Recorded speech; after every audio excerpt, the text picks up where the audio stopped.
Hello guys, and welcome to a new Steel Division video today by me, Vulcan.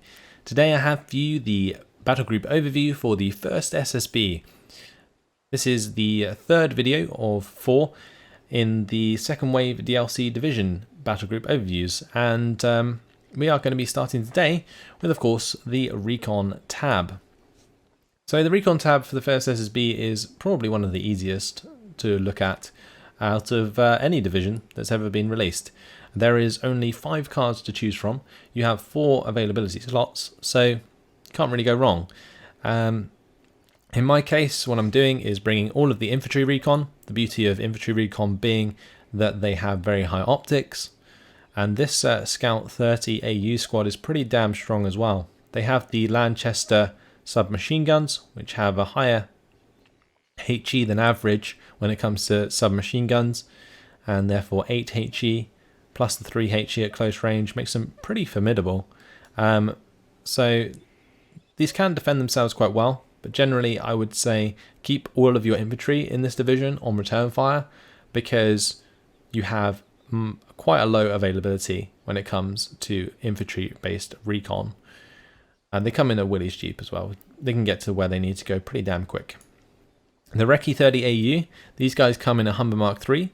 They are a 2-star veterancy squad, which makes the Humber Mark III also 2-star veteran.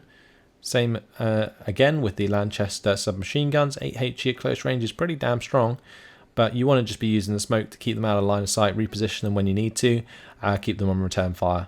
The Humber Mark III will be the thing that really makes the ground for you. This will absolutely tear infantry apart at the 600 meter range when it can get both of its main gun and the base of machine gun on target. That's 16 HE downrange with 2-star veterancy. That's a lot of damage. Then the 3 AP can clean up half tracks and light armored vehicles for you, so that's very nice as well. This Humber Mark III can be quite a force to be reckoned with the 2-star veterancy. That's pretty much my phase A. There is also room there for the Morris LRC if you find an extra activation point, but in my opinion I haven't had too much success with these. I've seen them be played though in the competitive play. Like, I'm pretty sure we saw them come out in the Great Paradox tourney. So yeah, we'll have to, take this with a grain of salt, but they could be useful. Moving on to phase B, I have more of the Recce 30 AUs in the Humber Mark IIIs, and again 60 points apiece. That's because the Humber Mark III costs 40, but just useful for having those recon squads about and providing you with information, as well as bringing you a pretty decent fire support unit. Now the other choice in phase B is the Stag Count. This Stag Count is not something that I've ever found myself wishing for, and for 90 points it's not the best unit in the world. Generally I tend to support my infantry with other units that we'll see in the tank tab, so yeah, not my favourite honestly, but some people do rate the Stag Hounds quite highly, and again we have seen them played in the Great Paradox tourney.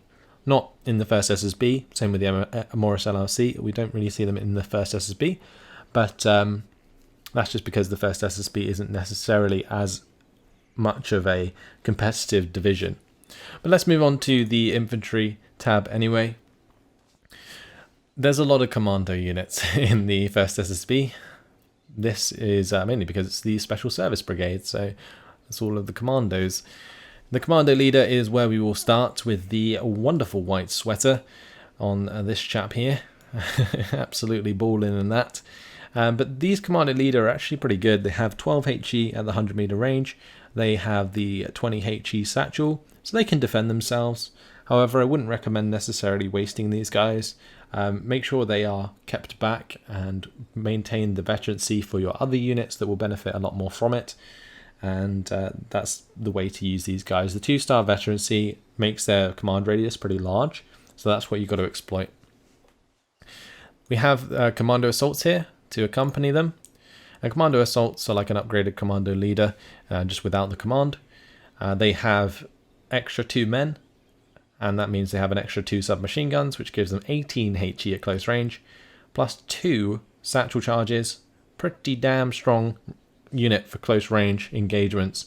Their only real counterpart is Pioneer squads on the Axis side, like Luftwaffe Pioneers or the Fallschirm Pioneers, or just the standard Pioneers that the Axis divisions can bring out. So yeah, other than that, these Commando Assaults will demolish pretty much everything else. Commando Fusilier Marines, you want to be bringing these guys in. They are your sort of staple line infantry for this division, although I don't think those Marines would very much like it if I called them line infantry. But yeah, they definitely are decent at both close and long range due to their veterancy. They have 11 strength. Kind of your meat shield for your other more specialized units. Commando Support, these guys are your specialist longer range engagement. They, at 300 meter range, have 9 HE. They kind of match up relatively well to the Panzer Grenadiers, who have 11 HE at the same range, at 300 meter range that is. And they can take them on quite well with the 3-star veterancy. That's what makes them really that good, is just the veterancy. It improves their accuracy and just allows them to do more damage because of that. So a nice squad. Just be careful of letting them get engaged at close range, as they won't be able to use their Vickers K guns and will be left with 4 HE, which is pretty damn abysmal. Then we have the Commando 6. Now these guys are probably one of my favorite infantry squads in the entire game. They are very, very strong indeed. If you bring in both of these together and you like roll through a forest with them and make sure you're double teaming every single unit, you will pin them down so damn quick and kill them off even quicker. It's just insane. Like when they are 3-star veterancy and they come up against infantry at close range, they just demolish them. Because I'm pretty sure this Liam field can be used at 100 meter range, which is, you know, just fantastic, since it does have a lot of sort of suppression value and pins down enemy squads very quickly. The other benefit of Commando 6 squads is they can support your other units very well, providing that 500 meter range, like fire support from like one building to another. Great for those like town engagements. They work out very well. However, I would definitely recommend that you try and keep them alive as long as you can, keeping them away from like bombers and mortar fire, because like they're just so valuable and they can do so much damage if they're played around properly. And that's pretty much Phase A. That's like every unit available in Phase A added to my division, so I would definitely recommend that for yourself. Now into Phase B, you can get more Commando Leaders, which is something to consider, but I just go for the 2 squads of Commando Raw Marines. These are basically the same as the Fusilier Marines, except from they are 5 points more expensive and they have a Piat, and that's pretty much it. Really, they add some AT infantry to your division, which is a lot more versatile, and just continue to be your line infantry into the mid game. Other units that you can get in Phase B include the Commando Vickers HMG, but considering it's only 600 meter range is the reason why I would avoid bringing these in. Although in certain situations and certain maps where there are those 600 meter range engagements, these can be pretty damn strong, but most of the time I would just avoid it. Then moving into the later game, we have the option for Bren Group and Assault Pioneers. These are the reserves that arrive to back you up. And I've just got one card of the Assault Pioneers just because they can clean up enemy infantry squads quite easily if you trade one of these Assault Pioneer squads 1 for 1. Generally it's a win-win for the 1st SSB or any squad that, or any division that uses the Assault Pioneers. Like trading these for other infantry squads is nice, especially Panzer Grenadiers into the late game when Axis availability of infantry will be getting relatively low. You've got to be very careful though with the 1st SSB that you don't let that happen to you, because as you can see across the boards, infantry availability is very low, and you kind of lack any sort of oomph into Phase C if you use up all of your elite infantry early. So that's something, again, to consider. Let's move on to the tank tab. So this is probably one of the most important tabs for the 1st SSB. Like, it sounds strange saying that, but without the tank tab, this division just would get crushed every game. The fact that you can get a Sherman 2DD for like 125 points in Phase A is just really, really useful for like supporting your infantry on the ground. It comes with a 50 cal, it has a 30 cal, the coaxial 30 cal, it has the main gun, of course, and that is just really, really useful for, again, stabilizing in phase A, because there are a lot of units otherwise that would run you over, and these are pretty formidable in order to sort of counter things like Panzer IIs and just anything really, like a B2 from like the 716th, for example. It would just demolish your infantry. But if you have a Sherman 2, it's a big threat, and there's not much that can kill a Sherman in phase A, which is very nice indeed. Now, I also have Sherman 5s in phase B, and the reason for that is just because they continue to be great fire support. They also have the 11 armor, which is really, really nice indeed. So you get 11 armor, you get availability of 5 of them, and they have like the normal stats of a Sherman, right? 11 AP, 5 accuracy. I'm pretty sure they normalize that across like pretty much every division. So just a pretty strong unit for close range fire support, and can pick off enemy units at close range due to its really fast aim time. So make sure you utilize that and support your units with these tanks, because it's definitely necessary in order to keep your infantry alive. And keeping the infantry alive in the first SSB is probably the most important part of playing this division. If you lose too much infantry too early in the later phases, you will just get rolled over, and it is very, very hard to deal with. Now, a lot of people would recommend bringing in the Churchill 7s just because they have the 15 front armor and the 11 AP, which is a pretty nice combination. But in my opinion, in phase C, it's all about just playing a completely different game. You're not pushing forwards anymore. You've taken the ground in phase A and B, and phase C is all about defense. So I rely almost solely on my AT in phase C, and a Churchill 7 doesn't really have a place in that because it can just get outranged and punished by a lot of Axis units. So there you go. That's my tank choices, and the Sherman 5 here is the reason that I don't bring the Stag Counts from the Recon tab. So let's have a look at the support tab. This is a tab that's quite interesting again. You have the duck that I'm going to be bringing in phase A. You need to maintain some form of supply in phase A to keep your mortars reloaded, so that's important. I'm also bringing in the 4 Centaur Force because these Centaurs, they are the 1,200 meter range engagement with 13 HE, similar to like Cromwell 6s, for example. I'm pretty sure the only difference here is that the hull's different for the Centaurs. I'm not entirely sure. But either way, these Centaurs are very necessary, and they don't necessarily need the extra veterancy. I need the extra availability. So that's why I'm taking the ones with 2 per card rather than 1 per card. Into phase B, bringing in 2 cards of dingoes. This may seem silly, but it basically means that what I can do is not bring in any phase B command infantry. I can support my infantry with dingoes moving into phase B, and same goes with my tanks.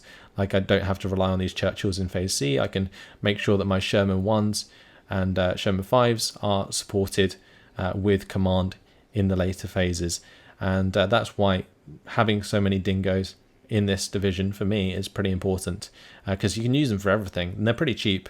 30 points a piece, and you can use them to accompany your anti-air, you can use them to accompany your anti-tank, you can use them to accompany your 25 pounders, give them extra rate of fire. There's so many uses for the dingoes, and veterancy is very important in this game. In phase C, more ducks for the artillery, and there is the option to bring in aviaries and crocodiles, but for the same reason as I'm not bringing in the Churchill 7, I'm not bringing in the aviary and crocodile. They just are a bit obsolete by phase C, in my opinion, and you're going to be relying on your 17 pounders, which is risky considering it could get to the point where they have like air superiority and they can just bomb out every 17 pounder you ever bring in. But if it's got to that point, you probably lost the game anyway. This division really plays on a knife edge, and a crocodile will not save you in that situation. Let's move on to the anti-tank tab. So, Commando Tank Busters. These are your staple AT in Phase A, and Phase B actually, because you don't have any AT guns until Phase C, which is a hard thing to get your head around, especially if you're not used to it. But these Commando Tank Busters, they're 35 points, not actually as expensive as you'd think. They come with like 2-star veterancy. They are Commando Tank Buster unit. They have 3 men, each have a submachine gun, 9HE, pretty good at close range, and they have the 2 Piats, so they actually have 2. Now I've seen these guys miss 2 Piats in one go many times, but they are still your best bet at anti-tank in Phase A. This one is MMG as well. If it's kept at max range, can do quite a lot of damage because it's 2-star as well. But using like Commando Tank Busters in conjunction with your other units is pretty nice. And then anything else that you can't kill with Piats at that range, you kill with your Sherman 2s. That's what you want to be doing. So your Sherman 2s should take care of all of the bad boys, like the long range tanks that are just difficult to deal with. And then your Commando Tank Busters can kill anything in chokes and close range engagements. So in Phase C, what do you bring? Well, 17 pounders, in my opinion, are the only thing you should be bringing here. You get 6 17 pounders across 2 cards. You can also get 12 6 pounders across 2 cards. But why would you have 6 pounders when you can get 17 pounders? That extra 5 AP is very important for taking on things like Panthers and Tigers in the late game. So definitely important. Make sure you have some form of command for them, because the extra 1-star veterancy will make a nice difference. You can bring in Wolverines in Phase C, but by Phase C, Wolverines are pretty damn useless. So get those ambushes in with the 17 pounders, and that should help you hold back the armor that you're definitely going to struggle to hold back for the rest of the game as soon as you hit Phase C. So yeah, you got to rely on these guys, and if they don't do you any favors, then you're kind of screwed. And that's how I tend to play around in this division. It seems silly, but that's why it's not played very often. Right, let's jump into the anti-air tab. In the anti-air tab, you can get access to these Stag Count AAs, and these Stag Count AAs can be pretty damn good close range fire support, but considering how good your infantry is, they aren't necessarily necessary, and I just don't really find a extra activation slot in my division for them.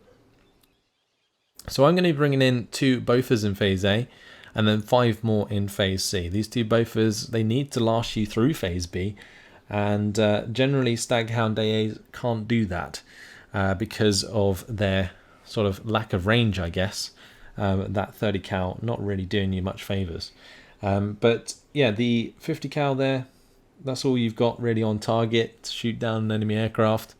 Whereas the Bofors, at least they actually do have a decent amount of suppression, and will hopefully survive until the late game with their 8 strength. And if you do, well, then you get rewarded with 5 more. And that's my AA tab. The artillery tab. So we have in Phase A the Commando 3-inch mortars. These are 1,200 meter range. They are 2-star infantry squads. Their rate of fire is absolutely insane. And yeah, just really, really good squads. You can maybe purchase the Commando 2-inch mortars, but they only have 4 HE at 700 meter range. I mean, look how small this thing is compared to a 3-inch mortar. You can see it there down between them. It's just so silly. Yeah, don't bring in the 2-inch mortar, bring in the 3-inch mortar. It makes a massive difference, and will definitely help you out in those early infantry engagements. Then in Phase B, we have the Morris LRC OP. This is the really awesome multiple rocket battery from like a barge, basically, that fires off multiple rockets. There is 960 rockets to land on target after over a very long time period, but they just don't do anything. I mean, they don't even pin down enemy forces.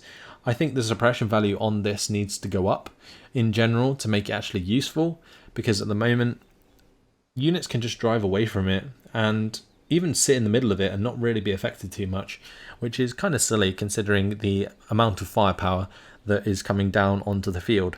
It's pretty much a meme unit.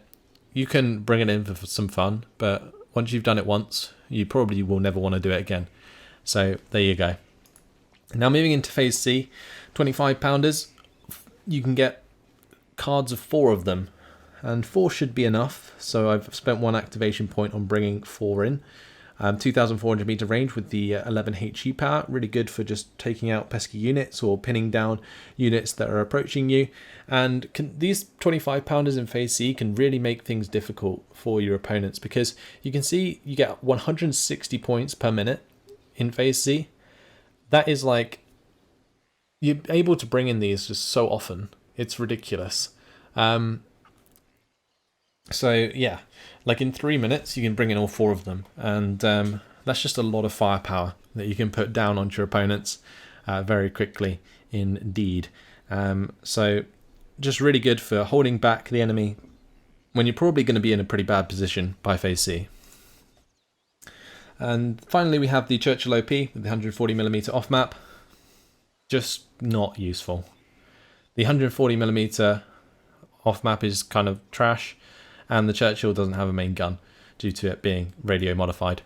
And that is that. Let's move on to the air tab. So the air tab in this game, or in this division, is actually probably one of the most exciting that I've come across since, you know, the release of the DLC and that. And the original game was all pretty standard, but with the SSB, they have the introduction of Seafires, Wildcats, and Hellcats, which is very, very cool indeed. So these Seafires, these are recon planes in Steel Division. They have the 4HE on their 20mm Hispanos, and they have the 1HE on their 30 cals. And they're pretty damn good. They have very good agility. They have 625 km/h speed. They obviously provide you with recon. So having one of these in Phase A to dogfight is actually not a bad idea, because it will generally win. The only issue comes when it runs out of ammunition trying to run down the enemy plane, which can happen and does happen quite often, so bear that in mind. In Phase A, other options include the Wildcat 5 with the 2 5HE power bombs, quite simply there for stunning, although it does have quite a lot of firepower on its main guns. And then we have the Hellcat, which has even more firepower with the 6 30 cals, and further to that, the 15HE rockets as well. So it has 6 15HE power rockets, can maybe pick off a mortar carrier or something for you in the early game if you're lucky. But I've never really found too much success with it, so it doesn't really sit in my division anymore. Just going to be having one of those Recon Seafires in Phase A. And then moving on to Phase B, we have the Seafire again, this time with the 2-star veterancy.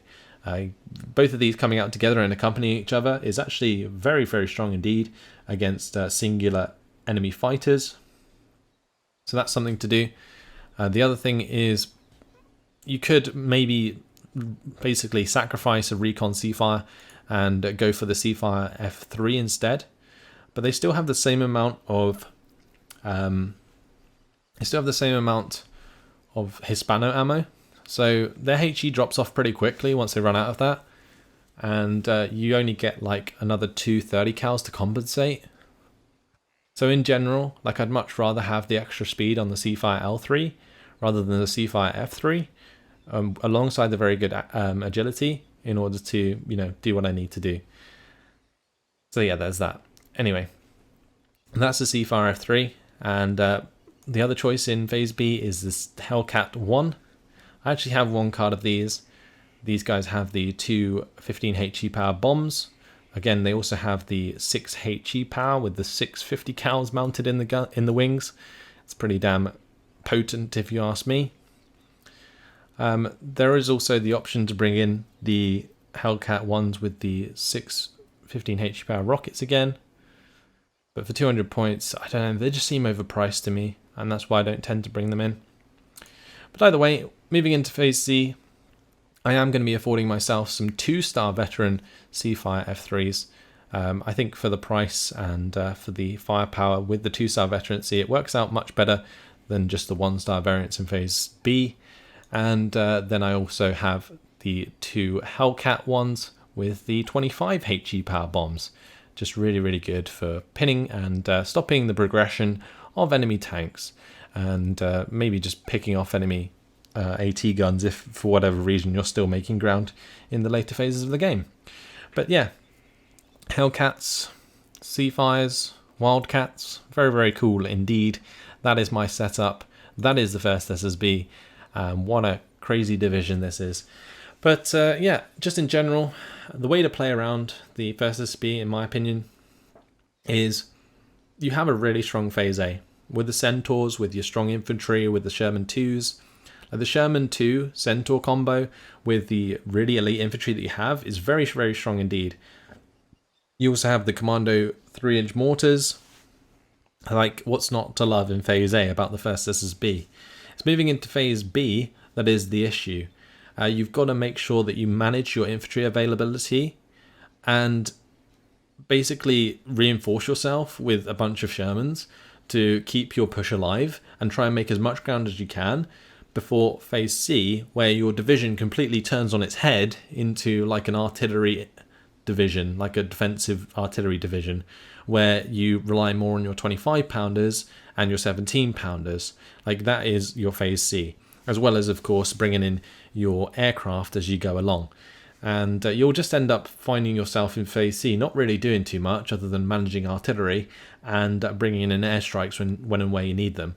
That is your Phase C as the first SSB. Phase A is great. I love it.